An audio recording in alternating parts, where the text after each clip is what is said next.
ہماری خوش قسمتی ہے کہ آج ہم ہمارے ملک کا یوم آزادی منا رہے ہیں۔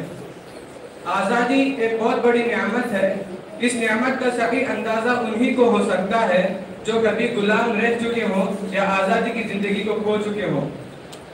لیکن اس نعمت کا صحیح لطف اسی وقت اٹھایا جا سکتا ہے جبکہ اس کے مقاصد بھی پورے ہو رہے ہوں، جو ملک کے فلاح و بہبود کے واسطے لائحہ عمل کے طور پر متعین کیے گئے تھے۔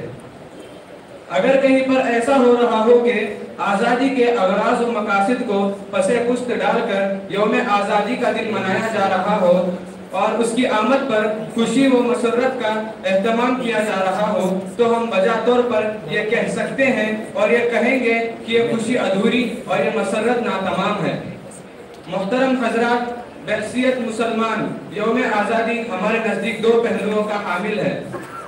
اس کا پہلا پہلو وہ ہے جو ہندوستان کے سب متعلق سے ہے، یعنی جو ہندوستان کے گروہوں، مذہبوں اور فرقوں کے متعلق ہے، اور اس کا جو دوسرا پہلو ہے خاص طور سے اسلامی اعتبار سے ہے۔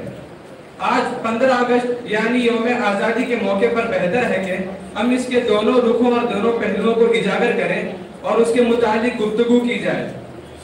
جہاں تک کہ مسلمانوں سے متعلق پہلو کا سوال ہے، اس کو ہم دو حصوں میں تقسیم کر سکتے ہیں۔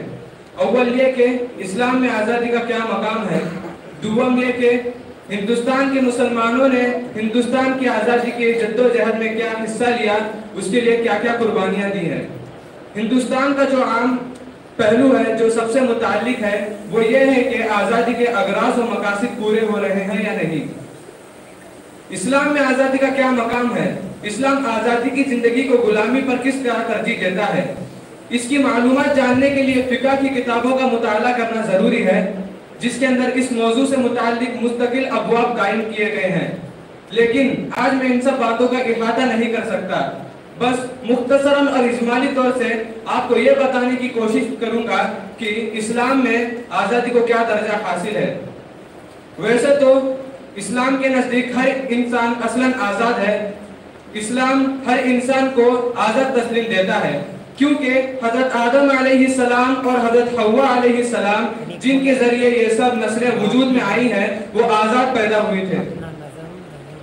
غلامی کی زندگی اسلام کے نزدیک اوپر سے لادی ہوئی اور الگ سے عارض کی ہوئی زندگی ہے۔ اس عارض اور رکاوٹ کو دور کرنے کے لیے اسلام تعلیمی ہدایت دیتا ہے۔ اگر کسی کے پاس غلام ہو اور وہ اس غلام کو آزاد کر دے تو اللہ تعالیٰ کے یہاں اجر و ثواب کا مستحق قرار پایا جائے گا۔ اسلام لونڈیوں اور غلاموں کے ساتھ حسن سلوک اور ان کے حقوق کو ادا کرنے کی تلقین دیتا ہے۔